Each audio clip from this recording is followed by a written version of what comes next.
Hello friends, तो आज हम एक्सप्लेन करने वाले हैं जेम्स बॉन्ड फ्रेंचाइज की तीसरी मूवी को, जिसका नाम है गोल्ड फिंगर। ये मूवी रिलीज़ हुई थी 1964 को और इस बार बॉन्ड को मिशन मिलता है कि वो गोल्ड फिंगर को पकड़े, क्योंकि गोल्ड फिंगर एक बहुत ही बड़ा अपराधी है और वो सोने की तस्करी करता है और कोई भी इस बात का पता नहीं लगा पा रहा कि वो कैसे तस्करी करता है। और इसने अपने पास बहुत सा सोना छुपा रखा है और वो अब इस सोने का इस्तेमाल करके बहुत से मुल्कों की माशियत को तबाह करना चाहता है और बॉन्ड को अब इसे किसी भी तरह रोकना है। फिल्म की शुरुआत में हम बॉन्ड को देखते हैं जो पानी के अंदर से निकलकर किसी बिल्डिंग के अंदर घुसने की कोशिश कर रहा होता है और सभी सिक्योरिटी गार्ड को बेहोश करके वो अंदर बम लगा देता है और बम लगाने के बाद इस जगह को उड़ा देता है। और तभी यहाँ बॉन्ड से एक आदमी मिलने आता है। तभी हमें पता चलता है बॉन्ड के इस मिशन के बारे में। दरअसल ये एक ड्रग लेबोरेटरी थी जिसे इसे तबाह करने का मिशन मिला था। अब अपने मिशन को पूरा करने के बाद बॉन्ड मियामी पहुंचता है, जहां इसे मिलने फेलिक्स लेटर आता है, जो कि बॉन्ड को एक लेटर देता है जिसमें बॉन्ड के लिए एक नया मिशन था, जिसमें इसे गोल्ड फिंगर नाम के एक आदमी पर नजर रखना थी। गोल्ड फिंगर सोने की तस्करी करता है और इसके खिलाफ किसी के पास कोई सबूत नहीं था। गोल्ड फिंगर जहाँ एक होशियार गैंगस्टर है, तो वहीं वो एक उम्दा कार्ड प्लेयर भी है और आज तक इस खेल में इसे कोई भी हरा नहीं पाया और इससे भी ये बहुत पैसा कमाता है। अब लेटर के जाने के बाद जब बॉन्ड गोल्ड फिंगर पर नजर रखता है तो वो ध्यान से दिखता है कि गोल्ड फिंगर ने ताश खेलते हुए कान में एयरफोन लगा रखे थे। बॉन्ड को इस पर शक होता है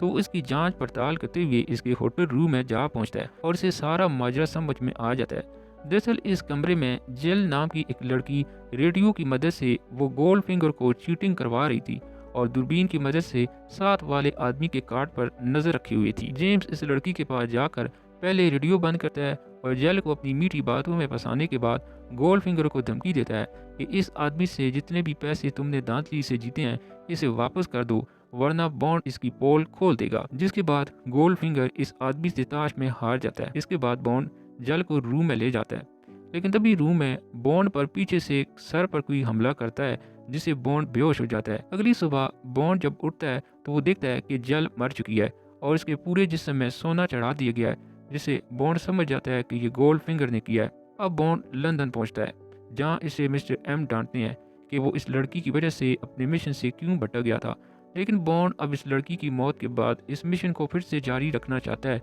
और इसलिए मिशन की पूरी जानकारी के लिए बॉन्ड और mister M bank of the grand के गवर्नर से मिलते हैं, जो उसे बताते हैं कि गोल्ड फिंगर के पास बहुत ही ज़्यादा सोना है और वो सोना इलीगल तरीके से बहुत ही कम दाम में खरीदता है और फिर इन ममालिक में बेचता है जहाँ पर सोने के दाम बहुत ज़्यादा हों। और सवाल ये है कि गोल्ड फिंगर ये सोना एक मुल्क से दूसरे मुल्क गैर कानूनी तरीके से आखिर कैसे ले जाता है, क्योंकि एक मुल्क के बॉर्डर से दूसरे मुल्क के बॉर्डर तक ले जाना इतना आसान नहीं था और यही पता करना बॉन्ड का मिशन था। तभी CIA इस पर कानूनी कार्रवाई कर सकती है। अब बॉन्ड को इस मिशन से रिलेटेड कुछ चीजें दी जाती हैं, जिनमें एक सोने का टुकड़ा, एक जदीद कार और इसके साथ 2 ट्रैकिंग डिवाइस दी जाती हैं। अब बॉन्ड मिशन के मुताबिक सबसे पहले गोल्ड फिंगर से मिलता है। गोल्ड फिंगर यहाँ पर गोल्फ खेल रहा था, जिसके साथ फिर बॉन्ड भी खेलना शुरू कर देता है। यहाँ पर हम बॉन्ड के एक खास आदमी और जॉब को देखते हैं और ये वही है जिसने जेल को मारा था। मैच के दौरान बॉन्ड अपना वो सोने का टुकड़ा दाव पर लगा देता है और मैच के दौरान गोल्ड फिंगर चीटिंग करते हुए बॉन्ड से जीतने की कोशिश करता है,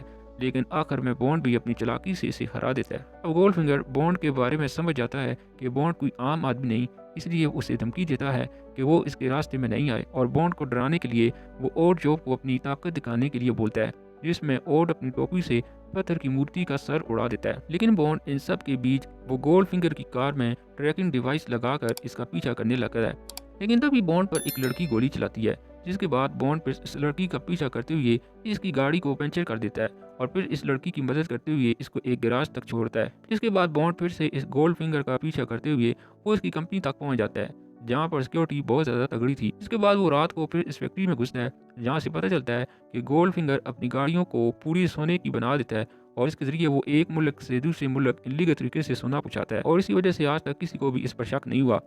बॉन्ड को यहाँ ये भी पता चलता है कि गोल्ड फिंगर आजकल ग्रैंड स्लैम नामी मिशन पर ज़्यादा तवज्जो दे रहा है। जब गोल्ड फिंगर की फैक्ट्री से सारी इन्फॉर्मेशन लेकर यहाँ से जा रहा होता है, तभी इसे वही लड़की दिखती है जिसने बॉन्ड पर गोली चलाई थी। दरअसल वो लड़की गोल्ड फिंगर को मारना चाहती थी, क्योंकि गोल्ड फिंगर ने इसकी बहन को मारा था और इसलिए वो इससे बदला लेना चाहती है। लेकिन तभी इसी दौरान गोल्डफिंगर की फैक्ट्री में मौजूद गार्ड को इनके बारे में पता चल जाता है, इसलिए वो बॉन्ड और इस लड़की का पीछा करने लगते हैं, जिसमें इस फाइट के दौरान गोल्डफिंगर के आदमी इस लड़की को मार डालते हैं, जबकि बॉन्ड को जिंदा पकड़ लेते हैं और इसे पकड़कर गोल्डफिंगर के पास ले आते हैं। गोल्डफिंगर इसे अपनी लेजर गन से काटने वाला होता है, जिस पर बॉन्ड इसे बताता है कि MI6 को तुम्हारी ग्रैंड स्लैम मिशन के बारे में पता चल गया है और अगर यहाँ मुझे कुछ भी हुआ तो वो मुझे ढूंढते हुए यहाँ तक आएंगे और तुम्हें भी ख़त्म कर देंगे। जिस पर गोल्डफिंगर बॉन्ड पर यकीन करते हुए इसे छोड़ देता है और फैसला करता है कि वो बॉन्ड को इस वक्त तक नहीं मारेगा जब तक वो ग्रैंड स्लैम मिशन को पूरा ना कर ले, और इस बीच वो बॉन्ड को अपने साथ घुमाता रहेगा ताकि MI6 को लगे कि बॉन्ड अभी भी मिशन पर काम कर रहा है। अब गोल्डफिंगर बॉन्ड को बेहोश करके अपने साथ एक प्राइवेट प्लेन के जरिए अमेरिका के लिए रवाना हो जाता है। प्लेन में बॉन्ड की मुलाकात पेसी नाम की एक लड़की से होती है और फिर बॉन्ड बाथरूम में जाने के बहाने अपने पास रखी हुई एक डिवाइस को एक्टिवेट करके अपनी शूज़ में लगा देता है, जिसकी दूसरी तरफ MI6 को भी पता चल जाता है कि बॉन्ड कंटेक्टी की तरफ जा रहे हैं। कंटेक्टी पर जाने के बाद बॉन्ड को एक जेल में बंद कर दिया जाता है और इसी फार्म हाउस में दूसरी तरफ गोल्डफिंगर की मीटिंग भी चली थी ऑपरेशन ग्रैंड स्लैम के बारे में, जहाँ पर बहुत से लोग भी आए हुए थे जिन्होंने इस मिशन में अपना पैसा लगाया हुआ था, लेकिन वो अब इसका इंतजार नहीं करना चाहते थे, इसलिए वो गोल्डफिंगर से अपना पैसा वापस मांग लेते हैं। फिर गोल्डफिंगर यहाँ पर इनसे एक दिन की मोहलत मांगता है और ग्रैंड स्लैम मिशन के बारे में बताता है, जहाँ वो एक फोर्ट नोकस नामी जगह को लूटेंगे जहाँ पर सोना बहुत ज्यादा है। इसके बाद गोल्डफिंगर इन सभी को जहरीली गैस से मार देता है और मिशन ग्रैंड स्लैम पर काम करना शुरू कर देता है। इसमें सबसे पहले वो हेलीकॉप्टरों से तमाम मिलिट्री बेसेस और तमाम पुलिस चेक पोस्टों पर गैस छोड़ देते हैं, जिससे तमाम लोग बेहोश हो जाते हैं। इन सभी को बेहोश करने के बाद गोल्डफिंगर अपनी टीम के साथ फोर्ट नोकस के अंदर घुस जाता है और इस जगह पर बम लगा देता है। यहाँ पर हमें पता चलता है कि गोल्डफिंगर इस जगह को लूटने वाला नहीं था, बल्कि वो इस जगह को तबाह करना चाहता है ताकि दुनिया में सोने की किल्लत हो जाए और फिर वो अपने पास मौजूद सोने को महंगे दामों बेचे। लेकिन इसी दौरान सिक्योरिटी गार्ड भी जाग जाते हैं और वो सब गोल्डफिंगर के हमलावरों पर फायरिंग शुरू कर देते हैं।